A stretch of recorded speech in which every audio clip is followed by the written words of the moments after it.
Olá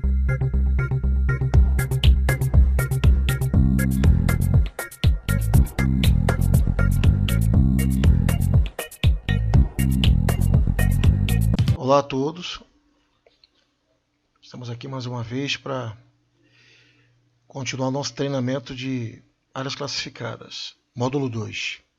Então no módulo 2, vamos estar falando de conceitos de segurança do trabalho. Até porque a área classificada está no glossário da NR10 e da NR20. Então nós temos que estar falando sobre isso, até porque buscando, não perdendo de vista que a norma de segurança ela observa a integridade física do trabalhador. E uma atmosfera classificada, ela traz riscos à saúde do trabalhador. Então, alguns conceitos elementares nós estamos falando aqui sobre segurança. Então, está lá, ó, o conceito legal, que é o conceito de segurança, o objetivo, o ato inseguro, a condição insegura, as definições, documentação, obrigação do empregado e equipamento de proteção. De maneira bem resumida. Então, quer dizer, conceito legal. O conceito legal é o conceito baseado na legislação, na Lei 8.213, que diz que o quê? Que é acidente do trabalho? É o que ocorre pelo exercício do trabalho a serviço da empresa, seja dentro ou fora das dependências da empresa, ou até finais de semana, desde que seja a mando da empresa. Ou ainda pelo exercício do trabalho de segurados especiais. Isso aqui já envolve o que é chamado de normas voltadas para a parte rural, provocando lesão corporal ou perturbação funcional. Então, a lesão corporal ela é um dano físico. Né? Respirou um produto químico, como produto tóxico, que é de produto químico. Isso pode gerar doenças nesse trabalho, provocou uma lesão corporal. Né? Como pode também, além de ter a parte tóxica na substância química, que é o nosso foco na área classificada, ao mesmo tempo a substância pode ser, ela é inflamável e pode ser também uma substância nociva, tóxica para o trabalhador. Então, o conceito legal é pelo exercício do trabalho a serviço da empresa, tem que ser por mando da empresa. Acidente. Então, o acidente do trabalho tem um acidente típico, que é aquele acidente assim, a pessoa se cortou, houve um corte ali, um acidente típico, uma queimadura, um acidente típico. Mas tem um acidente que também é considerado como doença profissional do trabalho. Está tudo dentro da família do acidente. Então, o acidente é dividido em 4. O acidente típico, o acidente doença profissional, ou acidente de trabalho, o acidente doença do trabalho, ou o acidente de trajeto. Então, são esses 3. O trajeto é no percurso da casa para o trabalho ou inverso. Doença profissional é a doença que é inerente à atividade profissional do trabalhador. Exemplo, tendo sinovite em digitadores. Você está digitando ali, se não seguir as regras de ergonomia, de descanso, de revezamento, ou até de ginástica laboral, desenvolve essa doença, né? Oriunda de quê? Da sua atividade. Então, ela é uma doença profissional. Tem a doença também do trabalho, que é comum a todo mundo. O vigilante passa lá numa área ruidosa. O carpinteiro também passa lá. Então, se não usar os equipamentos, seguir as regras de segurança, pode desenvolver uma doença, tanto um quanto o outro. Então, é uma coisa comum a todos. Mas por que se chama do trabalho? Porque adquirida dentro do ambiente de trabalho, uma coisa dentro do ambiente de trabalho. Só vem se mostrando dessa maneira, acidente típico, doença profissional, doença do trabalho, para mostrar como isso é organizado quando se for preencher uma CAT para entrar essas informações. O que não é considerado como doença profissional do trabalho? Vou falar até um pouquinho antes, eu não tenho aqui o slide do acidente típico. Só não é considerado acidente de trabalho se não houver mando da empresa. A pessoa vai fazer por conta própria. Então, o que não é considerado acidente de trabalho? Nós sabemos que o ser humano ele adoece com o tempo, independente do trabalho. Tem as doenças que são desencadeadas pelo trabalho, como estamos vendo aqui, a profissionais ou do trabalho. Mas tem as doenças que acontecem na pessoa por própria natureza, por ordem natural. Doença degenerativa. Então, a partir de 20 anos, a pessoa já começa a perder a sua capacidade visual e a sua capacidade auditiva, independente de se apresentar problemas visuais. Então, com o tempo, vai se apresentar um problema de capacidade visual e capacidade auditiva, pela própria idade. A inerente a grupos etários, então, certos tipos de doenças que, de acordo com a idade, a pessoa está com problema de enfraquecimento nos ossos, né? São tudo coisas de acordo com a idade. Né? E uma outra também, a que não produz capacidade laborativa. O que vem a ser isso? Isso já eleva para o parecer do médico. Uma pessoa teve uma perda auditiva, legal, uma perda auditiva além do normal, né, do gráfico que mostra lá no ciclo de vida normal, a pessoa teve uma perda auditiva, né, oriunda do trabalho. Só que essa perda não foi suficiente, no ponto de vista médico, suficiente para que essa pessoa seja afastada do trabalho. Então, ela não é considerada uma doença profissional ou doença do trabalho, mas é parecer do médico. Se acontecer qualquer doença dessa, seja dentro do acidente típico, acidente, doença profissional, doença do trabalho, a pessoa se afastou. Se houver afastamento ou não, né? O CAT para ser registrado na Previdência, independente de haver afastamento ou não. Então teve o acidente, se comunica através do CAT ao Ministério do Trabalho, botando lá qual foi o tipo de evento, né, de ocorrência. Aqui está mostrando um formulário impresso, mas hoje já bem difundido, se faz pela internet mesmo. Se aconteceu um acidente, então a gente tem que estabelecer medida de controle e também precisa fazer uma investigação do acidente. Então, normalmente, o supervisor do imediato do acidentado preenche um relatório de acidente de trabalho. Está aqui, ó, RAT, pelo órgão local, né, pelo seu supervisor, que certamente vai se basear em procedimentos definidos pelo órgão de segurança para preenchimento desse relatório. A investigação e análise das causas do acidente pelo órgão da empresa de segurança. Então tem lugares que tem um documento que é o RAT, que é feito pelo supervisor, tem outro documento que é feito pela CIPA, outro formulário mais simplificado, e existe a investigação e análise baseado na norma 14280 da ABNT, que ela é bastante com muito detalhe, né? E é feita pelo profissional de segurança do trabalho. Tudo bem até aí? Então tem aqui, eu já citei, mas vou falar novamente, o documento preenchido pela CIPA e a divulgação das medidas de segurança. Então a gente não está dando um curso aqui de investigação e análise de acidentes, falando só do que precisa em função da ocorrência de um acidente de maneira bem simplificada. Após isso aí, vamos à frente, nós temos o quê? A investigação. Então a investigação da análise do acidente, vou mostrar como é que ela é feita, identificar as causas dos acidentes e, através da análise destas, adotar medidas de segurança. Então só vamos perceber o que estamos precisando melhorar, ou adequar, ou ajustar, ou até eliminar, é através da identificação das causas do acidente. E só vai se enxergar isso através da análise do acidente, que é aquele documento que eu mostrei aqui, vou voltar um pouquinho, no slide 12, mostrando a vocês aqui, ó, que é feita pelos profissionais de segurança, seja um engenheiro ou técnico de segurança, fazer essa investigação e análise das causas do acidente baseado na norma 14280. Tudo bem até aí? Se for fazer uma análise de acidente, não se tem intenção de buscar culpados, mas sim procurar as causas. Aí vamos pensar em termos de aonde entram essas informações dentro do contexto do curso de área classificada. Bom, pessoal, a NR20 ela fala que dentro de um ambiente que tenha risco com inflamáveis e combustíveis, necessário se fazer análise de acidente bem documentada, e esses documentos de análise de acidente vão dar subsídio para os projetistas, para os homens de operação melhorarem seus procedimentos, ou projetista projetar a instalação com mais segurança ou adequar a instalação com maior segurança frente ao que está na análise de acidente. Tá certo que hoje a NR20, por exemplo, é uma norma que retroage. Isso quer dizer o quê?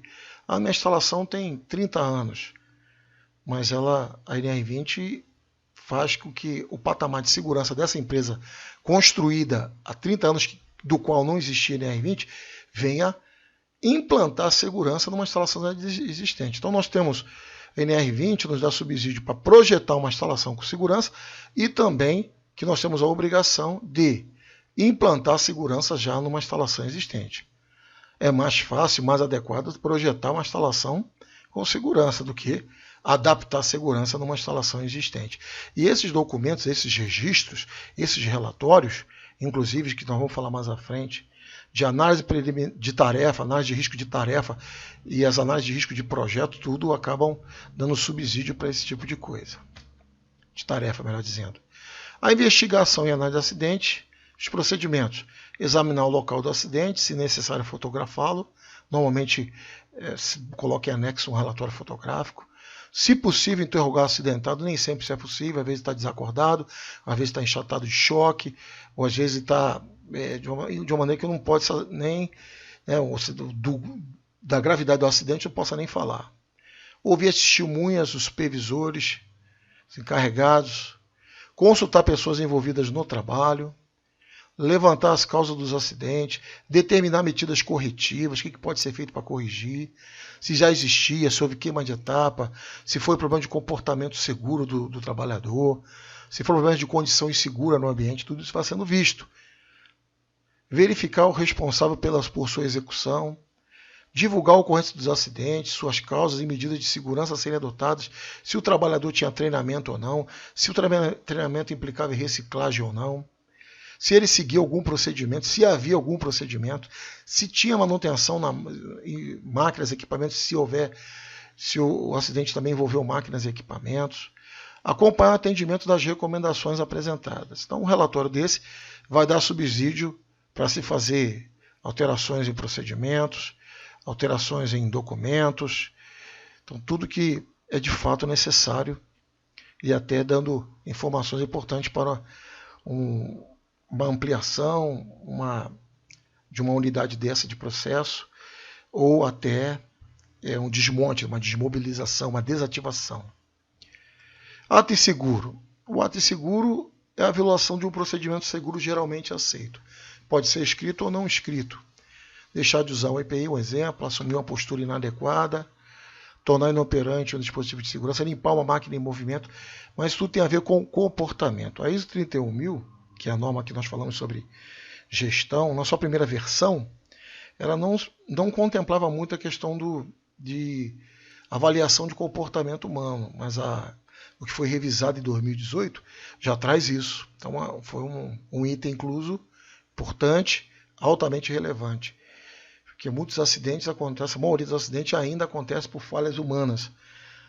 Então, se o nosso processo, como se trata de uma área classificada, vai trabalhar com produto perigoso, inflamável, às vezes inflamável e tóxico, podendo criar atmosferas explosivas, problemas de vazamento, problemas de acidentes ampliados, ir para o lado de fora, nuvens de fumaça, nuvens tóxicas, nuvens que pode gerar contaminação, impactos ambientais, e isso precisa se levar muito em conta no projeto, tá ok? Então, o comportamento humano, que é o ato que envolve o ato inseguro, atos inseguros são produzidos por seres humanos, é importante se ter um comportamento apropriado. E vai até além disso. Como a gente sabe que o ser humano é falho, para alguns certos tipos de procedimento, ou certos tipos de bloqueios ou barreiras de segurança é o suficiente para ele, né? Uma pessoa com aquele perfil. Mas tem casos que, se a nocividade é muito grande, se ocorrer uma falha, pode ser catastrófica, tem que se ter barreiras, às vezes muito grandes, para levar um controle realmente eficaz para não haver o incidente. Então isso tudo já aconteceu na história dos projetos, falha nesse sentido. Produto altamente perigoso, mas eu sou uma pessoa muito consciente, sou obediente, sigo as regras, não precisa ter tanto bloqueio para mim, mas ninguém é igual. Então às vezes é preciso eu aumentar muito barreiras de segurança devido a complicação que, se houver um incidente, pode me trazer. Então, não levar em conta pessoas só que são conscientes, são obedientes, fazem o trabalho com margem de erro baixa. Não quer dizer que a margem de erro seja zero. Tá certo? Então, isso é importante a gente ter em mente. Então, um ato inseguro e tarefas repetitivas. E também tem aqui, o ser humano não é máquina. Ele pode trabalhar muito bem, ter um comportamento seguro excelente, mas num determinado dia ele teve um problema, ele dormiu mal, ele usou um medicamento que alterou o comportamento dele, ou ele teve uma crise na sua família, tem pessoas doentes, foi abalado e acaba comprometendo. Então, a falha acontece nisso. Às vezes a pessoa é excelente, faz os testes, faz as avaliações 360 graus anualmente, é um funcionário exemplar, mas alguma coisa que aconteceu na vida dele o fez ter uma falha que foi catastrófica. Então é importante A gente considerar isso desde que o nosso produto seja um produto de difícil controle ou um produto muito perigoso. Seguindo à frente, quais são as principais razões de ato seguro? Estar desavisado do que fazem errado. Se implica em falta de procedimento ou um procedimento incompleto ou feito de maneira inadequada.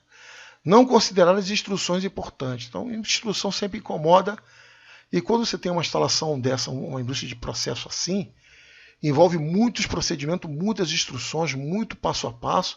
E se o empregado não tiver adaptado para esse tipo de ambiente, ele acaba querendo queimar a etapa, né? Infelizmente.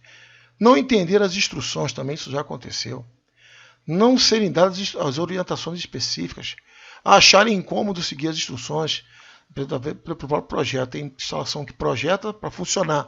Só que vão fazer a intervenção de operação ou de manutenção, uma leitura, tirar uma porta de visita, uma tampa de porta de visita, fica uma tarefa quase que impossível. Então, isso tudo acaba tornando-se incômodo. Então, isso tudo tem que se pensar antes. As normas de segurança estão sendo hoje desenhadas para atender requisitos de manutenção e operação. A pessoa entrar lá, conseguir ter acessos adequados, apropriados, ergonomicamente projetados. Então a ergonomia também é um item importante que vamos estar citando mais à frente. Desrespeitar os procedimentos e as normas de segurança. Desconhecer os riscos existentes, excesso de confiança em si mesmo, falta de treinamento específico, então na análise de acidente vê isso, e também no perfil tarefa do trabalhador, os pré-requisitos de capacitação precisam estar ali. Falta de experiência, inclusive trabalho em equipe. Muito bem. Então, pessoal, estou indo rápido porque é um assunto que eu só estou encaixando as pecinhas para você compreender bem no final do curso. Então, a condição insegura é uma condição ambiental. É a condição ou situação em ambiente que, contrariando norma de segurança, pode ocorrer acidente de trabalho. Então, isso é dentro do ambiente. Então, vamos supor que dentro da NR20 exige que se faça medições de emissões fugitivas. O que é uma emissão fugitiva? Numa tubulação que esteja passando gás, por exemplo, e ali não se faz um controle de emissão fugitiva para saber se estava solda trinca, né? A solda pode estar trincada, está vazando por ali, aí o produto sob pressão vai começando a ter atrito e o próprio atrito que gera o aquecimento pode ter uma autocombustão ali, né? Pegar fogo sem uma presença de calor externo. Isso é um exemplo. Então, com o tempo isso pode acontecer. Ou a própria vibração do ambiente, fazer a solda quebrar. Claro que a solda tem que ser feita no padrão, mas nada disso é impossível de acontecer. Ou o próprio começa a ter um certo vazamento e às vezes a substância que está ali, ela não é detectável pelos sentidos. Então você tem que fazer essas avaliações de emissão fugitivas, gerar relatório. Então isso tudo cria-se uma condição insegura, mas é oriundo de quê? De também não seguir os procedimentos fornecidos por fabricante, certo? Isso é só um exemplo de emissões fugitivas dentro de um contexto de lidar com produtos perigosos. Então, definição também agora de o EPI. Né? O EPI, equipamento de proteção individual, ele protege individualmente. Sabemos que quando você não tem o EPI, o EPC ele não atende, é preciso se usar o equipamento de proteção individual. Então nós temos a proteção individual, ela obedece a critérios do Ministério do Trabalho, são equipamentos que precisam ser testados, construídos, montados, confeccionados baseados em normas, submetidos a teste do Ministério do Trabalho, então, tudo visando a trazer a máxima segurança possível o equipamento. Documentação. Então, dentro de um equipamento de segurança tem uma documentação importante, que é o CA, Certificado de Aprovação, fornecido pelo Ministério do Trabalho, só para os equipamentos que foram submetidos a teste e foram aprovados. Certificado de registro de fabricante, a comercialização, né? Sem CA não pode comercializar. Tem que ter uma fiscalização e controle, as empresas precisam fazer isso. Por quê? Existe hoje, vamos dar um exemplo, botina. Tem um monte de botina no mercado que se fornece. Só que essas botinas, tu tem que escolher, tu tem que qualificar qual é a que você vai utilizar, que vai atender às suas necessidades. E a própria empresa faz seu teste. Por fim, ela vai validar ou não aquele equipamento. Indo mais à frente, pessoal, fatores importantes a serem observados na escolha do equipamento. A necessidade real, então tem que ser conforme o risco. conforme o perigo, melhor dizendo, e o risco e a chance do evento acontecer. Uma seleção cuidadosa, que tem uma família enorme de equipamentos para uma finalidade, e o uso correto, que implica em treinamento do trabalhador. Obrigação do empregado. O empregado tem que usar equipamento de segurança. Então, se eu vou numa instalação classificada, tem lugares que você tem que usar até um dosímetro para ver o que está tendo de vazamento ali, naquela que pode ocorrer um vazamento. Mas por que esse tipo de medida? Devido ao perigo que a substância apresenta. Então, obrigações do empregador. O empregador está na CLT isso aqui, também está na NR6. Então, ele adquiriu o tipo adequado da atividade do trabalhador, do empregado. Fornecer somente EPI aprovado pelo Ministério do Trabalho, que é a condicionante. Treinar o trabalhador sobre o uso adequado. Tornar obrigatório o seu uso. Substituí-lo imediatamente quando danificado ou extraviado. Responsabilizar-se pela não qualificação e manutenção periódica. Então, essas informações voltadas para a obrigação do empregador. E a obrigação do empregado está lá, é cuidar do equipamento, usar o equipamento. Se ele danificar, informar o supervisor dele imediato, o encarregado dele. Responsabilidade por EPI danificado indevidamente, que ainda hoje existe isso, pessoas que fazem mau uso.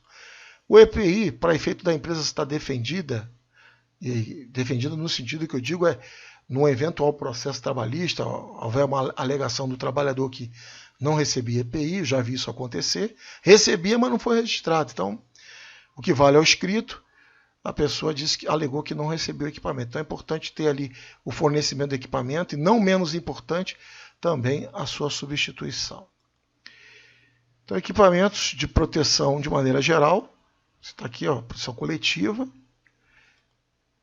equipamento de proteção de delimitação de área, que é uma delimitação de áreas, fazendo limitações, né, também. Conjunto de aterramento temporário, para quem trabalha com eletricidade, proteção de descarga atmosférica, proteger a instalação também, o homem de manutenção, e também ter pontos para fazer o aterramento, dispositivo de parada de máquinas, equipamentos, insufladores, exaustores, guarda-corpo. Então, são alguns exemplos de equipamentos de proteção coletiva. Então, pessoal, nesse módulo nós chegamos agora ao fim. Vamos estar passando para os próximos, certo? Vamos lendo, cada módulo você vai encaixando ali tudo que a gente precisa para a equação de segurança no final. Depois eu vou estar falando da equação de segurança, vocês entenderem de maneira até matemática tudo que nós estamos falando aqui de maneira ordenada para lhe oferecer conhecimentos importantes na prevenção de áreas classificadas, né? Projetar também, operar e fazer manutenção e inspecionar áreas classificadas. Muito obrigado, até a próxima.